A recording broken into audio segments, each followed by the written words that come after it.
The 2023 Toronto Blue Jays, ladies and gentlemen. The Jays dropped the finale 5-2 to the Oakland A's. They get 6 hits.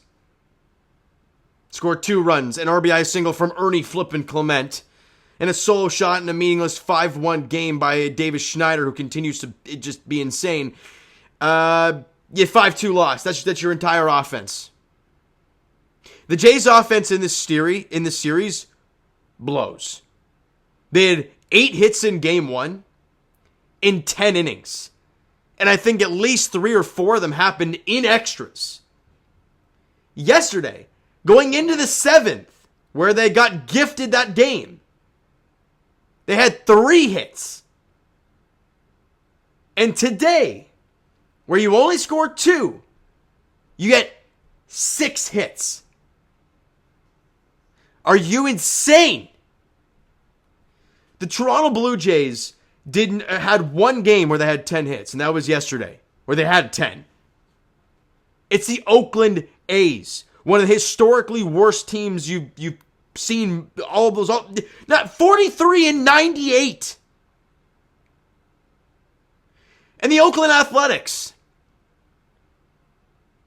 had 3 solo home runs in game 1. They had an RBI single yesterday. They had 2 homers today. They had 5 home runs in this series. The Jays had 1. And it was in the 8th inning today with Davis Schneider. He had 1 home run against a team in Oakland. I'm going to quickly look this up. How many home runs do they allow? They're 26th in the league in home runs, which is actually not bad considering how bad they are. It's not good. And J.P. Sears, who was on the hill today, is like 3rd in the big leagues with home runs allowed with 31. He allows 31 home runs in 27 starts. You have nothing today. And he goes 5 innings, allows 4 hits, one run. Walks 4 guys. And you can't capitalize. Back to 14 games over the 500 mark at 77 and 63 are the Blue Jays. And now we wait and see what happens on the out-of-town scoreboard. You lost your game. If the Rangers win their game, they go half a game up on you. If the Houston Astros beat the Rangers, they will go a total of, like a game and a half, 2 games up on the Blue Jays. There'll be 2 losses ahead of the Blue Jays. And if the Mariners beat the... are they off today, Mariners? No, they play Cincy in the finale of that series. If they beat the Cincinnati Reds, they will be a game and a half up on the Blue Jays. You needed to do a job against these bad teams. What was the record that we talked about they needed to have during this stretch? 7-2. Well, you've lost your 2 games now. You have Kansas City coming to town on Friday for 3 games. You guys can do the math. Let's quickly break down the game. Top of the 2nd inning, after Kevin Biggio double, Ernie Clement fights one off, dumps it in over the first baseman for a base hit, scoring Kevin Biggio, making it 1-0 Blue Jays. Bottom of the 4th inning rolls around with Ryan Note, a former Blue Jay, on base. Carlos Perez comes to the dish, and Ryu was cooking him pretty good, but then throws a changeup on the inner half. Didn't want it there, and he drills it just inside the foul pole for a 2-run shot, and the lead has flipped. It's now 2-1 Oakland. But you think in a 2-1 game, it's only the 4th inning, lots of ball to play, you're probably going to score 1 more run, right? Well, you did. The problem was, in the bottom of the 6th, former Blue Jay again, Kevin Smith off of Trevor Richards. Trevor Richards allows 2 straight ringing singles and then allows a 3-run shot from Kevin Smith. And you're down 5-1. Top of the 8th inning, Davis Schneider goes deep, his 7th home run of the season. And it makes it 5-2, but that's all she wrote. Offensively, what'd you get today? Springer, 0 for 4, 2 strikeouts. Vladdy, 0 for 4. Witt, 0 for 4. Do I need to say more? 3 of your everyday players that, when healthy, are everyday players, went 0 for 12 today.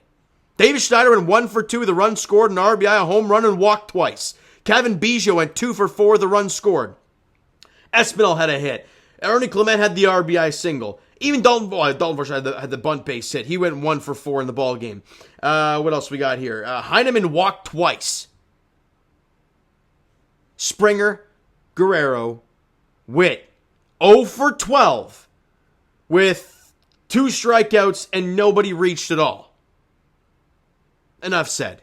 6 hits total for the Blue Jays, 7 strikeouts. They walked 4 times. What else can you say, really? It's been the story of the offense. The sweating that I talked about the last 2 days.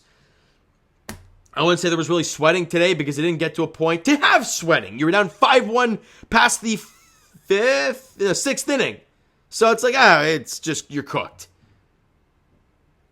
Pitching-wise, Hyunjin Ryu was good. His breaking ball was good today. The fastball velocity was there at times. That hit 90, 91. 5 innings, 5 hits, 2 runs. That 2-run shot, but that was it. 5 Ks, 1 walk. Look, that's fine. That's fine. 5 innings, a 2-run ball from your 5th starter at this point should be good enough against the Oakland A's to win a ball game. Trevor Richards, though, his struggles continue. He went an inning on 3 hits, 3 runs. All were earned on the 3-run shot. Got a strikeout, but nothing more. Chad Green went a clean inning of work, had a couple strikeouts. Jay Jackson, clean inning of work, had a strikeout. No base runners reached on either of them. And that's all she wrote. But now we got to turn our focus because I don't want to talk about this game anymore. It was just so boring to watch, and the offense stunk, and we're missing so many guys. It's just so painful. It really is. And the guys who are there from your regular squad didn't do well at all today. So, no thanks. I'm good. Starting on Friday, Yusei Kikuchi gets the ball for the Blue Jays in Game 1. I'm guessing it's Kevin Gausman, then Jose Barrios in the series. You could arguably sit here and say, I understand Kikuchi's been struggling recently. Right, his ERA now up to, it's 3.63 is not bad. Kevin Gausman was not very good against the Rockies, but again, he's your ace, so it is what it is. And then Barrios, other than 2 solo home runs against Oakland, was very good against the A's. You could arguably sit here and say, I understand Chris Bassett's been really good recently, but you could arguably sit here and say the 3 best starters are going against Casey, which is kind of scary because you have Texas coming into town. But you got to do a job. Now, I think we are all hoping and praying for some good news tomorrow or Friday morning. Hearing something along the lines of Bo Bichette will return to the lineup, Brandon Bell return to the lineup, some actual update on Chapman and Danny Jansen, and maybe even Eric Swanson if you want to do that too. Because as much as I'm loving the Ernie Clement base hit today and the Spencer Horwitz vibes, at times during this, his tenure, I guess, since the Colorado series, hitting the 3-run, having the solo shot and having a 3-hit day. Great stuff. And David Schneider, he's a mainstay at this point. I think there's no debate in that one. I'm kind of done with it. Can we get Bo back? Because you're going to need these dudes back for the Texas series. If you don't, they're in serious danger. That's all I got to say, and I'm done talking about this one for today. All right, so you know what, guys? That's going to do it for this one. If you enjoyed the video and not this game today, smack that like button. Do appreciate it. Hit that subscribe button. You guys not already. Comment down below your thoughts on the video, thoughts on the game. What'd you like, what'd you not like from today's game for the Toronto Blue Jays? Twitter, Discord, Instagram, TikTok, all that stuff is down below, so follow up there if you guys not done so already. And, of course, I'll talk to you guys on Friday. Do I get the off day tomorrow? Not thinking about anything. Okay? Tomorrow, the Jays open up the weekend set at Rogers Center against the Kansas City Royals. Go there, be loud for these guys, because for the love of God, they need all 3 games. Yusei Kikuchi gets the ball in Game 1 on Friday night, 7:07 first pitch there. Looking to start the series off on the right note. Looking to start the homestand off on the right note, because, how long is the homestand? I know that Texas is here. Yeah. So you got a long homestand here. You got 3 KC, 4 Texas, 3 Red Sox. Let's start it good. On Friday, Kikuchi gets the Royals. All right, so you know what, guys? That's going to do it for this one. If you enjoyed the video, and I already said that already. I'll talk to you guys tomorrow on Friday. Jays, Royals, 7:07 first pitch at Rogers Center. Yusei Kikuchi getting the ball in Game 1. Thank you guys so much for listening and watching and hoping to the video. And the misery. We'll talk to you guys then.